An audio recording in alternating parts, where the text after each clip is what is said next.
This is Theresa Matsura, and you're listening to Uncanny Japan. Want to hear a cute word?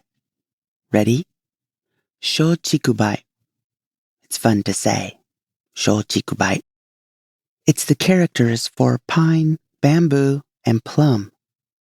And it's one of those darling parts of Japanese culture that if you're not paying attention, you don't even notice. But once you do discover it and learn what it means, it makes you go, wow, and isn't that clever? And you feel a little bit smarter. Today, I'll tell you about Shochikubai, some samurai throwing shade, and a couple other end-of-the-year related lucky goodies. Would you like to explore the stranger, more obscure corners of Japanese culture? Dig a little deeper into superstitions, curious customs, and all those mysterious creatures that inhabit the land? If so, then this is the podcast for you. Uncanny Japan is where I, author Theresa Matsura, share all the fascinating tidbits I unearth while doing research for my writing. From the bizarre to the ghastly, and everything in between. I hope you enjoy the show.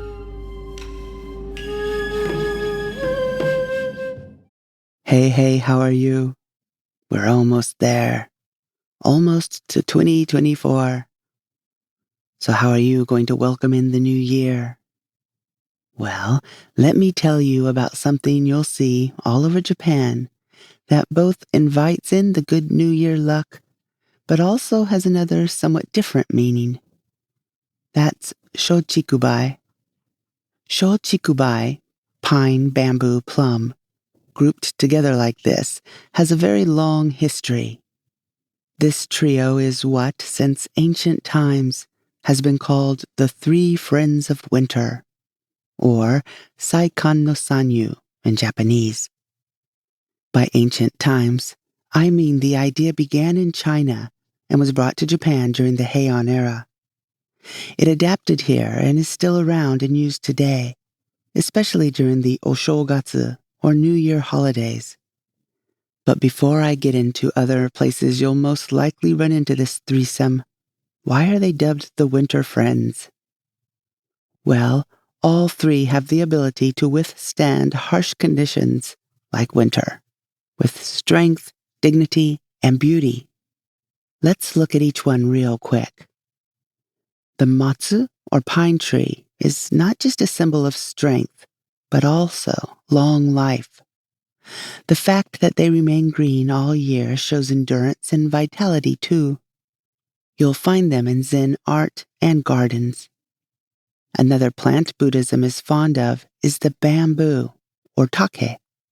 Bamboo also stays green through the winter despite the cold, but it has the added bonus of being tough, hard to break, but very flexible all the same. And let's not forget it grows quickly. So add growth to durability to its positive traits. Finally, we have the ume, or plum. The plum tree's blossoms are just gorgeous, and they smell lovely too. It's said that even when a plum tree is old enough to be covered in moss, it will, at the tail end of winter, with snow still on its branches, bloom. So they, of course, represent strength and beauty, but also hope. If you think about it, Shochikubai is a metaphor for having a great character and overcoming adversity. All these qualities are admirable and something we as human people can look at and learn from and aspire to. Strength and grace when things are difficult. Flexibility, adaptability, and resilience are good to have on hand. And hope is extremely powerful. It gives meaning to life, helps us persevere, and keeps a positive mindset.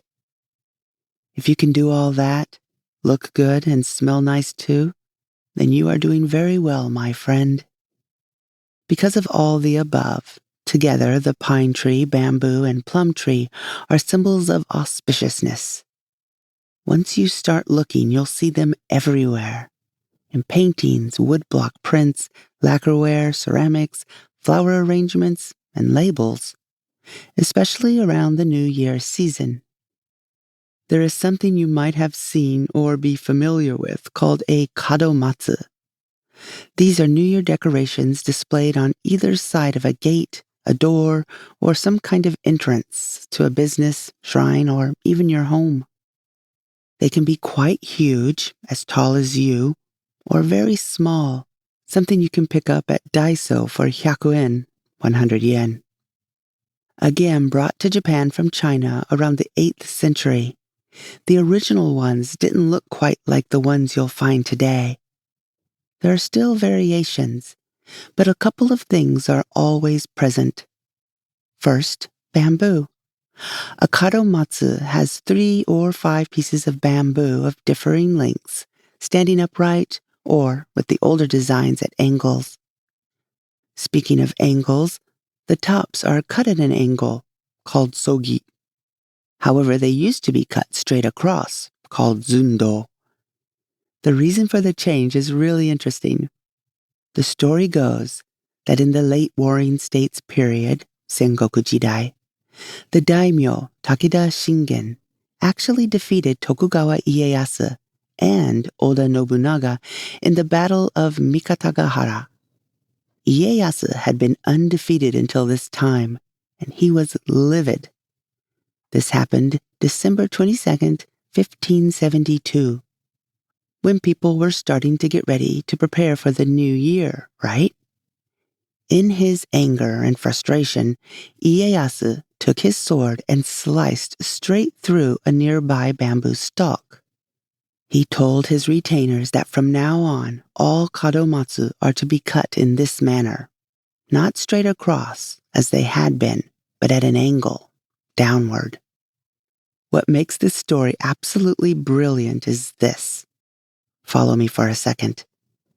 Number 1. Bamboo is called take. The great feudal lord who defeated Ieyasu was named Takeda, or bamboo field. And number 2, the type of cut Ieyasu used, that diagonal one, is called kesagiri. Giri or kiri is to cut, and kesa is a monk's robe. You know how the robe overlaps in the front? Well, the downward slashing motion of the sword follows that line. When a samurai is sword fighting, kesagiri is one of the most important techniques when taking down your opponent. It's both fast and very incapacitating. So Ieyasu was symbolically cutting down Takeda Shingen. Since he couldn't do it in real life, he did manage to change the way kadomatsu were cut from then on out, thumbing his nose at Takeda. However, as clever as that is, Tokugawa Ieyasu still didn't have the last word. After the battle, Takeda Shingen wrote and sent him a poem that said, Matsukarete, taketaku hinaki, ashita kana. Keep in mind, Ieyasu's clan was called Matsudaira, or the Pine Clan. So Takeda's cheeky poem translates something like this. The pine tree withers and declines. The bamboo shall prosper like no other. Sick burn. It was said that Ieyasu was so depressed after reading this poem, he was inconsolable, wouldn't leave his futon. But one of his loyal retainers was super clever and reimagined the poem, reading it the same way, but by changing the kanji, he was able to make it say, I wonder if Takeda will be headless tomorrow, due to pine blight. Just incredible. They don't make them like that anymore. As to who had the last word, though, Ieyasu was never defeated again and died peacefully in his sleep at the age of 73.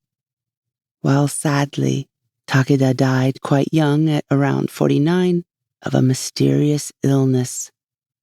So maybe Ieyasu did get the last word. Okay, back to kadomatsu. So you have your bamboo and it's surrounded by pine branches, the matsu in kadomatsu. So that's 2 of the Shochikubai. There are other decorations as well, and you'll very often find plum flowers, a trifecta. By placing a pair of kadomatsu outside your home, you invite the Shinto god, Toshigami-sama, into your house. Toshigami-sama, if beckoned nicely, will enter and bring you happiness and good fortune for the new year. A couple things to keep in mind, though, if you're planning to decorate with your own kadomatsu. Don't put them out on December 29th or 31st. The 29th, 2 and 9, are pronounced niku, which sounds like nikurashi, and that, my friends, means hateful, loathsome, or detestable. Not lucky at all. So don't put out any of your New Year's decorations on the 29th. The 31st isn't good either, because it shows the Toshigami-sama that you rushed with your preparations and only put them out the day before the new year. It's called ichiya kazari, one-night decoration, so don't be rude. The 28th might be nice. Also remember that the Toshigami-sama will remain in your house until January 7th, so don't take down those kadomatsu until after it leaves. Make this lucky god feel welcome. So that's all about the new year, but Shochikubai is used all year in a different way. The first time I ever realized pine, bamboo, and plum were used somewhere other than holiday New Year's cards was once when I was ordering sushi from a menu. There were 3 different plates, and I had to decide whether I wanted one called pine, one called bamboo, or one called plum. This is close to a direct quote, but I think I said something like, "Pine sushi? Ew." To which my mother-in-law smiled and explained what I was looking at.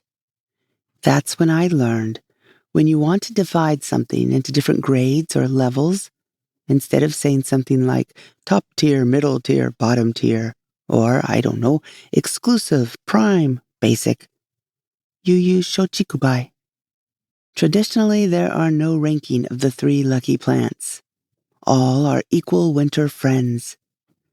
But when used this way, plum represents regular or ordinary, while bamboo is one level up from that, middle.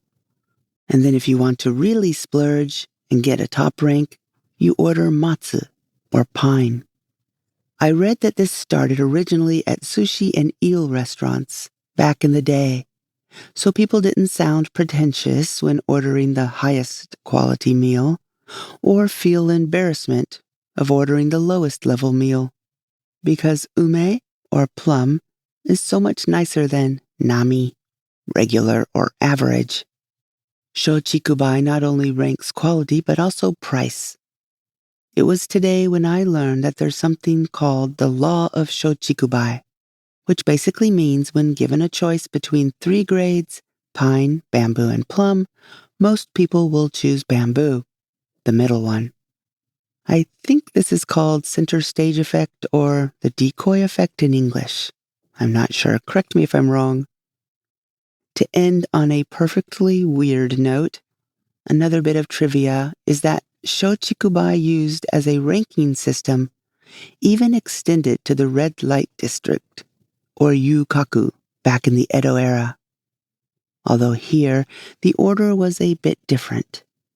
The taiyu, highest ranked courtesan, was called a matsu or a pine. The mid-level was a plum or ume, while the bottom rung was bamboo, take.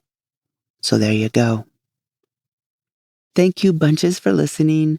Thank you patrons so much for your support. Everyone stay safe and well, and I will talk to you again in 2 weeks. The last show of the year. Bye-bye. You've reached the end of the show, and I just want you to know how much we appreciate you listening and supporting us. Any subscribing, reviewing, and gushing to your friends, family, even random strangers really does help keep us going. If you have the means and you want to help a little more and get a little more, we are making extra content over on Patreon, all for only $5 a month. Or, if you like to read horror, you might be interested in my Bram Stoker-nominated short story collection, The Carp-Faced Boy and Other Tales. 本当にありがとうございます. Thank you again, and I'll talk to you real soon.